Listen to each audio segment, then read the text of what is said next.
नमस्कार दोस्तों, elementary class में आपका स्वागत है।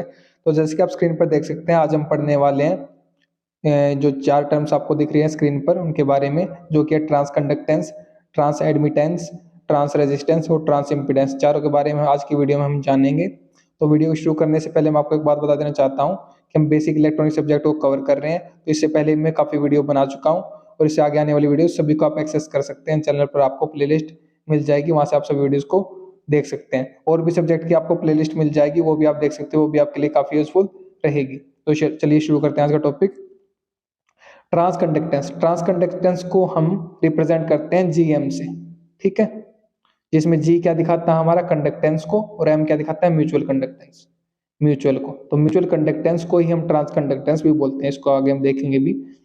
Transconductance refers to the ratio between changes in the current through two output points and changes in the voltage at two input points। ठीक है, तो ये क्या कह रहा है, जो ट्रांस कंडक्टेंस है हमारी, वो क्या डेल्टा, ये क्या दर्शाता है हमें, delta I out, changes in the output current to the changes in the input voltage, changes in the output current to the changes in the input voltage. इस रेशियो को हम क्या बोलते हैं, जीएम, ट्रांस कंडक्टेंस, या फिर mutual conductance. M का मतलब म्यूचुअल और जी का मतलब कंडक्टेंस, इन दोनों को जब हम मिला देंगे तो म्यूचुअल कंडक्टेंस या फिर ट्रांस कंडक्टेंस। ठीक है, ट्रांस कंडक्टेंस। ओके, तब देखते हैं यहाँ पर, here the G M is the symbol of transconductance, symbol है ट्रांस कंडक्टेंस का। The G denotes conductance and subscript M denotes the mutual. ठीक है, delta I out is the change in output current, delta V in is the change in the input current, और इन दोनों के ratio को ही हम क्या बोलते हैं, ट्रांस कंडक्टेंस बोलते हैं। ठीक है, समझ में आ गया होगा। अब आगे देखते हैं, the SI unit of transconductance is siemens. तो एसआई यूनिट क्या होती है इसकी, सीमेंस होती है, which is denoted by symbol S, जिसको हम एस से डिनोट करते हैं। The equivalent term of transconductance used for the AC power system is transadmittance. तो यहाँ पर हमने देखिए ट्रांस एडमिटेंस की बात करी थी ना, कि हम ट्रांस कंडक्टेंस ट्रांस एडमिटेंस की बात करेंगे। तो जब हम एसी पावर सिस्टम्स की बात करते हैं, जिसमें एसी हमारी पावर होती है, तो वहां पर ट्रांस कंडक्टेंस टर्म का नाम बदलकर ट्रांस एडमिटेंस हो जाता है। ठीक है, इस टर्म को हम ट्रांस कंडक्टेंस, जो हमारी टर्म है, उसको हम ट्रांस एडमिटेंस बोलते हैं जब हम एसी पावर सिस्टम की बात करते हैं। ठीक है, तो और कुछ भी नहीं है। आप कहीं पर अगर ट्रांस एडमिटेंस को पढ़े तो वो एसी सिस्टम्स के लिए है, और ट्रांस कंडक्टेंस को पढ़े तो वो डीसी सिस्टम्स के लिए है। ठीक है, अब यूजेस देख लेते हैं कि यूजेस क्या होते हैं ट्रांस कंडक्टेंस के अपने, with example. Transconductance is measured for some amplifiers where the input voltage control the output current. तो जहां पर हमारी जो आउटपुट करंट है, उसको कंट्रोल कौन करता है, इनपुट वोल्टेज कंट्रोल करती है। ठीक है, these amplifiers are also known as trans conductance amplifiers और GM amplifiers। ठीक है, तो इन कहते हैं, इन एम्पलीफायर्स को हम क्या बोलते हैं, ट्रांस कंडक्टेंस एम्पलीफायर्स या फिर जीएम एम्पलीफायर्स। यहाँ पे जी को स्मॉल जी लिख लीजिए आप। ठीक है, an amplifier using a field effect transistor, an amplifier using a field effect transistor is an example of it where the gate to source voltage control the drain current. तो ये एग्जांपल खैर अभी हमें समझने की जरूरत नहीं है, मेन जो हमें समझना वो समझ चुके हैं, क्योंकि ये फील्ड इफेक्ट ट्रांजिस्टर की बात कर रहे हैं। जब हम इसके बारे में पढ़ेंगे तब हम इसकी बात करेंगे। ठीक है, सेकंड देखते हैं, transconductance is also measured in for voltage control current source. तो ट्रांस कंडक्टेंस को हम मेजर करते हैं किसके लिए, वोल्टेज कंट्रोल करंट सोर्स के लिए। इसकी बात हम प्रीवियस वीडियोस में, पहले वाली वीडियोस में बात कर चुके हैं, जो मैं बता चुका हूं, जहां पर वोल्टेज कंट्रोल करंट सोर्स की जब हमने बात करी तो वहां पर भी हमने ट्रांस कंडक्टेंस की बात करी थी। तो उस वीडियो को आप जाकर देखिए, उससे भी आपको काफी क्लियरेंस हो, काफी बहुत कुछ समझ में आएगा। ठीक है, तो हम देखते हैं ट्रांस रेजिस्टेंस। तो हम दो टर्म देख चुके हैं, ट्रांस कंडक्टेंस और ट्रांस एडमिटेंस। अब देखते हैं ट्रांस रेजिस्टेंस के बारे में। ट्रांस रेजिस्टेंस को हम डिनोट करते हैं आर एम से। ठीक है, एम किसको डिनोट करता है, म्यूचुअल को, आर किसको डिनोट करता है, हमारा रेजिस्टेंस को। तो ये म्यूचुअल रेजिस्टेंस भी इसको हम बोलते हैं। तो transresistance refers to the ratio between changes in the voltage at two output points to the changes in the current through two input points. तो इसमें क्या बोल रहा है हमें ये, कि changes in the output voltage to the changes in the input current को हम क्या बोलते हैं, ट्रांस रेजिस्टेंस बोलते हैं या फिर म्यूचुअल रेजिस्टेंस बोलते हैं। ठीक है, तो इस रेशियो को हम ट्रांस रेजिस्टेंस बोलते हैं। Here the R M is the symbol of trans resistance.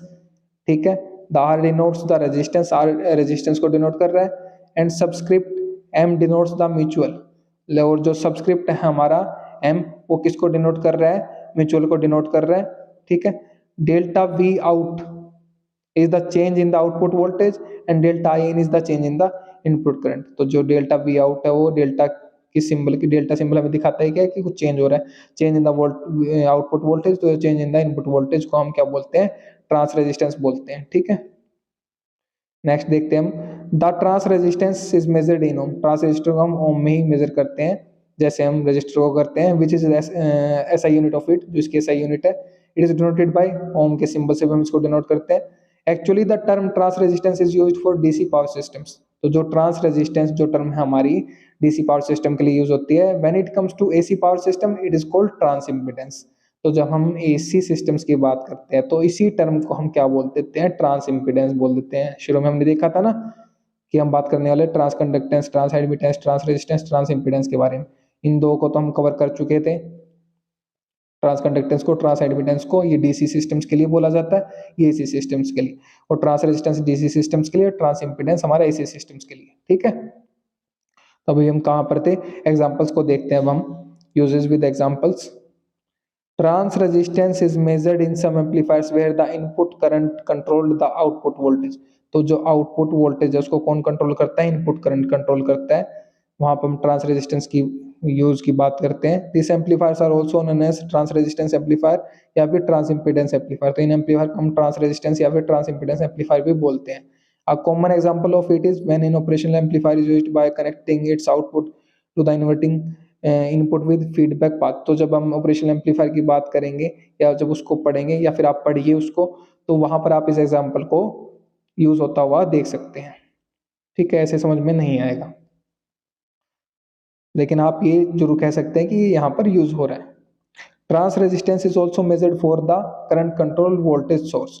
तो ट्रांस रेजिस्टेंस का जो मेजर है, जो उसको हम निकालते हैं ट्रांस रेजिस्टेंस को, वो किस लिए भी यूज होता है, हमारा करंट कंट्रोल वोल्टेज सोर्स के लिए भी यूज होता है। तो करंट कंट्रोल वोल्टेज सोर्स, और हमने पहले बात करी थी एक सोर्स के बारे में, तो ये क्या है, हमारे डिपेंडेंट सोर्सेज है जो किसी दूसरे पर निर्भर करते हैं। नाम से ही पता चल रहा है कि वोल्टेज सोर्स है जो करंट पे डिपेंड कर रहा है, करंट उसको कंट्रोल कर रहा है। ठीक है, तो यहाँ पर भी इसको हम मेजर करते हैं, इसकी वैल्यू को हम निकालते हैं ट्रांस रेजिस्टेंस की। तो वो वीडियो भी मैंने बना रखी है, वो आप देख सकते हैं, उससे भी आपको काफी कुछ समझ में आ जाएगा। तो हमने चारों की चारों टर्म को देख लिया, चारों की चारों टर्म्स हमें समझ में आ गई है। ठीक है, उम्मीद करता हूँ आपको समझ में आ गई होगी। ठीक है, अब तो अब हम देखते हैं कि रिलेशन क्या होता है हमारा ट्रांस कंडक्टेंस और ट्रांस रेजिस्टेंस के बीच में। ये भी देखना बहुत जरूरी है, इसको भी हम देख लेते हैं। The relationship between transconductance GM and transresistance RM is reciprocal. ठीक है, रेसिप्रोकल होता है, RM इनवर्सली प्रोपोर्शनल होता है GM के। GM बढ़ेगा, RM घटेगा। ठीक है, RM बढ़ेगा, GM घटेगा, इनवर्सली प्रोपोर्शनल है, उल्टा रिलेशन। ठीक है, if GM increases RM decreases, if GM decreases RM increase. वही मैंने बात बोली, maintaining a reciprocal relationship. For example अगर हम देख लेते हैं, एग्जांपल देखते हैं, if GM is 2 millisiemens, GM की वैल्यू 2 मिलीसीमेंस है, then RM would be 1/2 millisiemens. तो RM की जो हमारी वैल्यू क्या रहेगी, वो 1/2 रहेगी। ठीक है, क्योंकि हमने देखा ना यहाँ पर, अगर GM की वैल्यू हमारी 2 है तो RM की वैल्यू क्या रहेगी, 1/2 तो होगी ना। ओके, और अगर हम बात करें if GM increases to 4 millisiemens, अगर GM की वैल्यू को हम 4 मिलीसीमेंस कर दें, RM would decrease to 1/4। RM की वैल्यू क्या आ जाएगी हमारी, 1/4 आ जाएगी। तो वही 1/4 आ गई ना। तो इसी प्रकार से इनका एंड सो ऑन, इसी प्रकार से हम देख सकते हैं। तो ये इनवर्सली प्रोपोर्शनल इनका रिलेशनशिप रहता है।